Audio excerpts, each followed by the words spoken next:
Edu, ama pia unaweza niita Masco. Actually nimechaguliwa kama youth leader wa environmental conservation, that is Kasarani. So naingia kwa siasa sasa, tunataka hiyo ya siasa because nimekaa kwa siasa for time now tulianza kupiga siasa tukiwa na bunge, that is now 6 years ago. 6 years ago tumekuwa na bunge ya Njiru, though hii imefungwa, ilifungwa na Obama police station na Kayole police station, but tunarudisha bunge kwa mpigo. Yes, so huyo ni mimi. Asante. So unless I think it would be right wewe unieleza about finance bill kwa sababu wewe ndio ndugu yangu wa Simiyu. Alafu I counter it. I think it is not wise mimi kukam na finance bill because I'm not the drafter of the bill. Wewe ndio unafaa kuniambia what do Kenyans expect from the finance bill, because we've seen the government side coming with so many promises and coming with so many bills, na sasa mnatuambia finance bill inaenda kupitishwa. So as an opposition nataka kujua what are you planning, what is in that document, what do you expect from that document, because mimi kama opposition nimeisoma but sijaielewa. Maybe wewe tueleweshe wa Kenya ndio sasa mimi nipate kuingia. Now finance bill, according to my understanding na the way the government is proposing, ni ya kwamba okay, before a government iongeze any other amount, it is subjected to present before legislation such that ipitishwe ndio at least ikipitishwe kwa parliament ndio sasa inakuwa into a law. Currently we are saying it's a bill because iko kwa floor of the house. Now the finance bill is kuna interest yenye His Excellency PhD Dr. William Samoei Ruto ambaye ni marashi wa mama, ATM ya mahasla, kibeti ya mapasta na mkuki ya Koitalel propose. Since the president have got good intention with this Republic of Kenya, propose ya kwamba tumepata economy ikiwa kwa debt ceiling. So propose rather than we go outside, we borrow money, we come with that money tukuja alafu we build houses ambazo zitakuwa affordable housing, because it is within the government agenda to ensure that watu wanapata affordable housing. So badala ya kwenda kuboro, tunaweza tumia resources that we have as Kenyans. Na resources we have as Kenyans, tuko na watu ambao ni civil servants. Hawa civil servants are people ambao they are earning something. So the government ikakuja ikapropose ikasema ya kwamba badala tuseme ya kwamba tunaenda kuboro, hao wenzetu ambao Mungu amewasaidia wakapata kazi mahali pamoja, wakapata kazi kwa military, wakapata kazi kwa Teacher Service Commission, wakapata kazi kwa nursing, wanaweza they can lend government money for 7 years and that money is only 3% of their income. This 3% inaenda kutumika for construction of houses. Those houses ambazo zitakuwa affordable, one will have 2 options. First option, if at all your amount inaweza fika kiwango ya ku take the house, you take the house. If at all your amount haitafika kiwango cha kuchukua hiyo nyumba, you are umesuggestiwa kwamba after 7 years pesa zako zinakuwa refunded. So hizo pesa zitakuwa, it is like you have lent the government the 3%. And that is what the government is doing to ensure. Now, how will this help the economy? Number one, tuko na vijana 1 million who would really need, ambao watahitaji job opportunities. Wakati ambapo kutakuwa na this construction, niko na ndugu yangu hapa anafanya kazi ya stima, atapata kazi. Niko na ndugu yangu anafanya kazi ya tiling, atapata kazi. Niko na ndugu yangu yeye ni contractor, atapewa either subcontract ama atapewa contract. Niko na my sister ambaye labda amekaa tu nyumbani, ataenda kwa site. So through this initiative tunapata kwamba kuna Kenyans kuna Wakenya ambao wata benefit na a million jobs zitakuwa created for the benefit ya the whole the common mwananchi. So that is the bill that the government is proposing, na we are expecting our parliamentarians waipitishe kwa sababu tunataka itakuwa Kenyans for Kenyans. So Wakenya tusimame na Wakenya wenzetu, wale hawana kazi at least wapate kazi, hata kama watakula siku 2-3 Mungu atakuwa amesaidia. That is the proposal of the government. I think very well explained, and I think if Kenyans are listening to what the government wants to do today, they don't have a hand to make a choice, but they have a hand to follow what the government is doing and be forced to do it.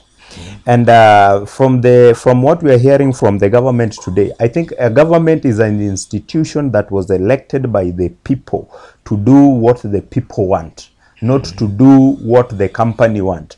Because what we are seeing today, you can go into any company, and if you don't adhere with the terms and conditions of this company, then they cannot work with you. And that is what we are seeing in this company called the government today. From everything, from the housing project to everything, I think I am not against the housing bill.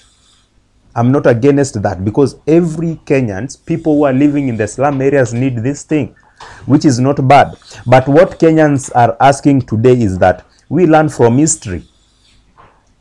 Yes, this 3% we are ready to give, and is our money safe in the hands of the president? Because we can judge the president from the previous history.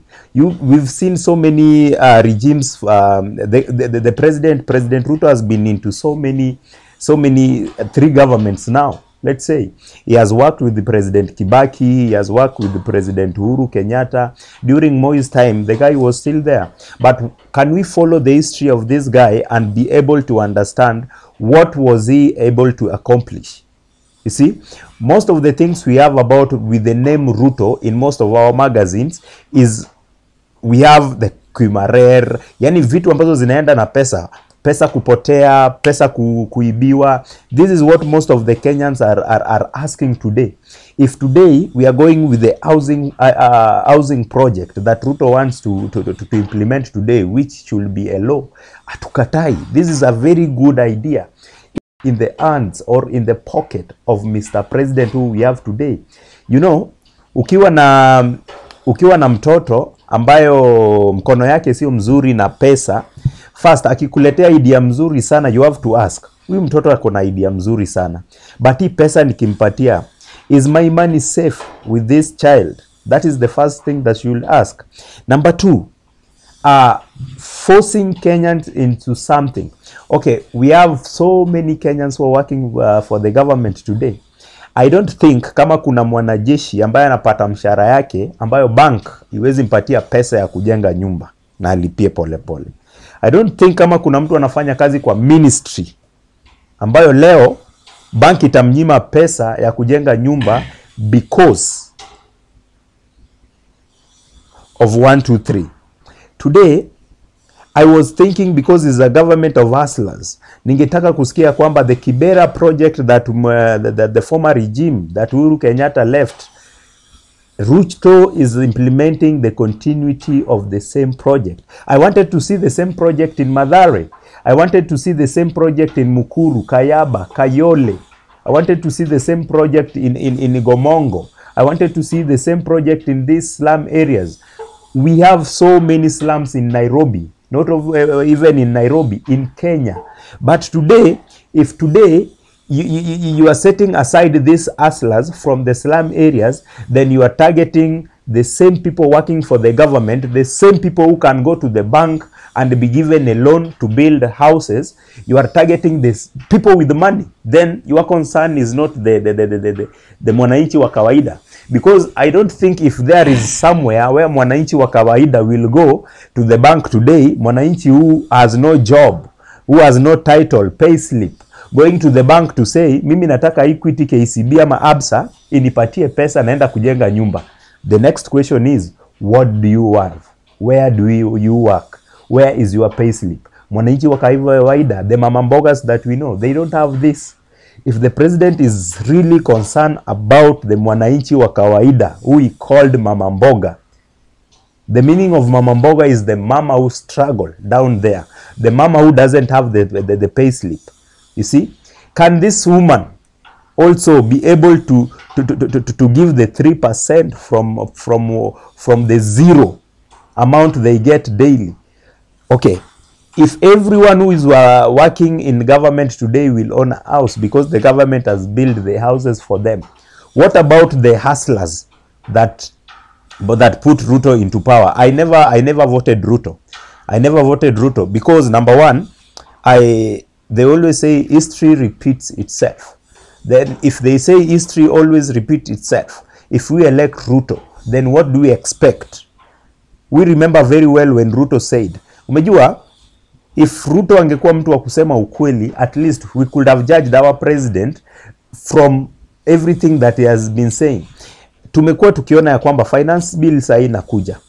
How do you want us to trust the finance bill when since Ruto entered the parliament, when Ruto was sworn, we've been living in promises while the economy keep growing? Tutajenga barabara, tutatenga pesa, tutafanya. The government of tuta, tenga.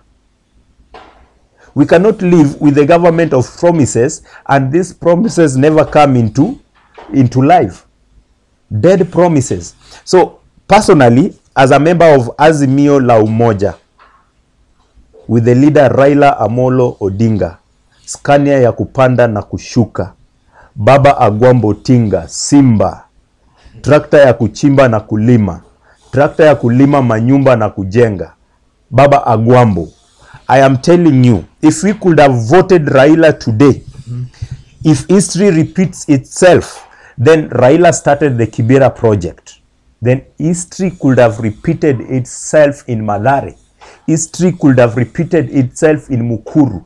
But today, not everyone wants to build. Like, I'm coming from a community where kujenga nyumba nyumbani is something that is very, very crucial. Not in Nairobi. Okay? Like, how do you tell a Luya from Bungoma to come and unataka kumjengea nyumba Nairobi na anapanga kujenga nyumba wapi? Nyumbani. If you can tell me today, maybe kuna mtu ambaye anapanga kujenga nyumba after 5 years. Why don't you tell this guy, nipatie 3% yako ni kujenge nyumba kwenyu nyumbani? What about that? Because not everyone wants to live in Nairobi.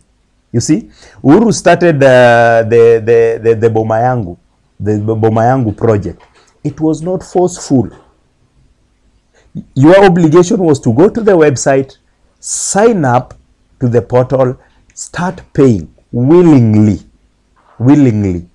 Number two, if I want to assure you that this government is trying all the means to penetrate into our pockets forcefully, to know how much we have, how much do we have, how can they get the money. Ni serikali inafunga mpaka kanisa na wanarudi mpaka kwa kanisa kupiga makofi. Do you remember the Ezekiel's church? The same government ilifunga. The next day tulisikia wameingia wapi? Wameingia kwa accounts za Mr. Ezekiel za church. If Ezekiel alikuwa na issue, wangefunga Ezekiel na wawachane na kanisa. President Ruto went and closed the door of the church of God. Kufunga milango ya kanisa ya Mungu na unafukuza watu watoke. Where spirits live, where the angels live. So I want to tell you, let us go back to finance bill. That's why I'm telling you the government has a target with our pockets. Now they are coming with the digital ID cards.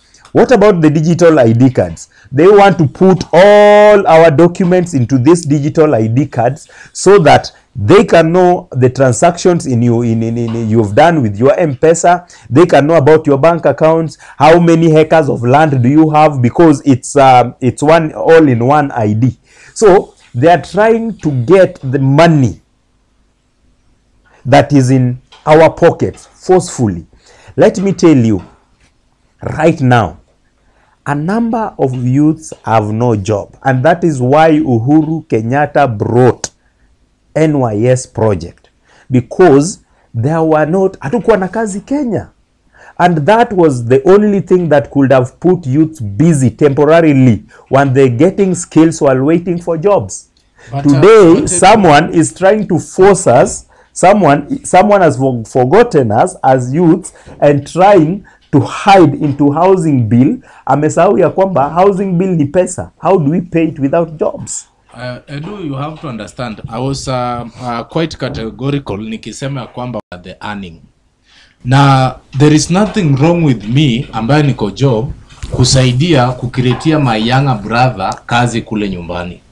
Now, slamming His Excellency PhD Dr. William Samoei Ruto, marasha wa mama, ATM mahasala, kibeti ya mapasta na mkuki ya koita lele, mtumishi wa Mungu ambaye ametumwa na Mungu kwa ajili ya kukomboa taifa la Kenya. The same mtumishi wa Mungu you are talking about, ndiye alifunga kanisa. You have to listen. Who is Mungu? How many Mungus do we have? Mtumishi wa the same Mungu closed the Ezekiel's church na akafuza watu nje. You have to listen. No, don't call Mungu where Mungu is not. Amekuja kuokoa taifa la Kenya kutokana na mitego mibaya. Which Mungu? Which Mungu are you talking about? Ambaye ilikuwa imepangwa kinyume na taifa. Kwenda kufunga nyumba ya Mungu. Is that Mungu you're talking about? The problem with Azimio, guys, is that they want to protect even criminals. Are you getting? It was so unfortunate. I am not protecting the criminals. Staki kutoka kwa finance bill, but you're directing me there. It was so unfortunate kuona Raila Amolo Odinga, the welder, akisema ya kwamba Shakahola iko State House. Nilikuwa ninashindwa kurelate because if I told the president, His Excellency PhD Dr. William Samoei Ruto, ambaye today the president of the Republic of Kenya, the CIC, kama Ruto alikuwa involved kwa mambo ya Shakahola, will Raila can he table the evidence? Because mimi mtu kama wewe, when we are talking about easy, I can understand. Lakini Raila, he can speak anything, and the only evidence he can table ni papers za 2017 kupeleka Supreme Court. So my brother, we need to understand, tunataka tuelewane.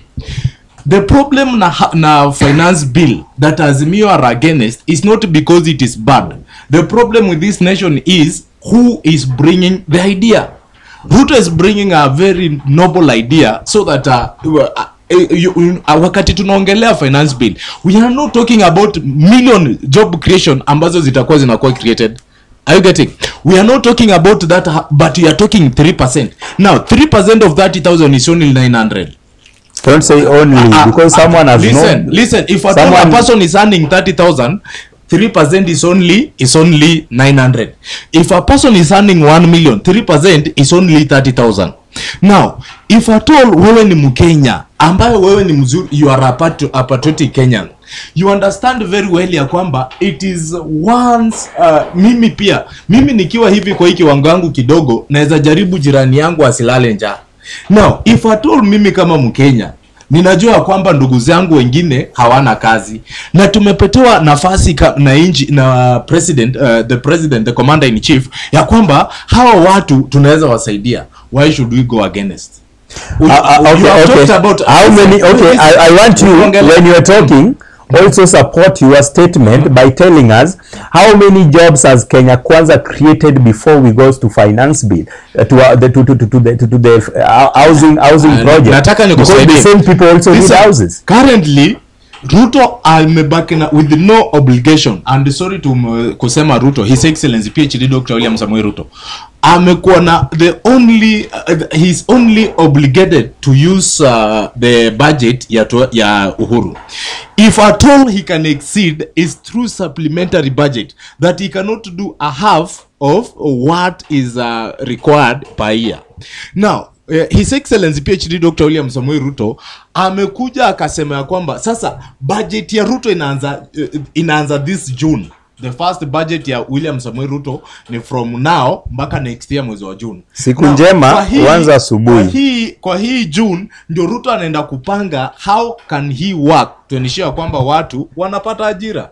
My brother Edwin and my longest friend, kuna vitu zenye we need to address. And let us mimi kuna kitu yenye ninataka tuongelee ndugu yangu. Tusipinge finance bill because it is Ruto who is bringing it. Tusipinge finance bill kwa sababu sio let us hata mimi, if Ruto angeleta kitu ambayo ni mbaya, mimi I could be amongst the first individual kwenda kugo against it. Lakini Ruto kitu yenye ameleta, I'm quite certain ya kwamba watu wa Azimio wako jealous na what the president is doing, na wao wakisikia kwamba the welder kuna vitu zenye I've been saying ya kwamba Raila Amolo Odinga, and I wouldn't wish to mention his name, singetamani kumention jina yake, maana if at all kuna mtu ametufail kwa hii nchi ni Raila Amolo Odinga, lakini I would wish at least tukiongelea story ya finance bill, let us ndugu yangu, let us be saizi tuko na MP kwa parliament getting 1 million per month, wakati hajawekewa hizi mambo na allowances. So huyu MP ataumwa kutoa 30,000 ambayo itakuja kufanywa mradi labda hata kwa his constituency, watu wake wa benefit. Umesema issue ya kwamba mimi niko hapa Nairobi. The issue yenye we have been talking of, tumesema ya kwamba hata kuna mtu ataikwa kwa hii program ya finance bill today and maybe ana retire next year, kumaanisha pesa zenye atakuwa amecontribute for like 12 months azitakuwa equivalent to be given a house. That amount he will be recompensated. Are you getting?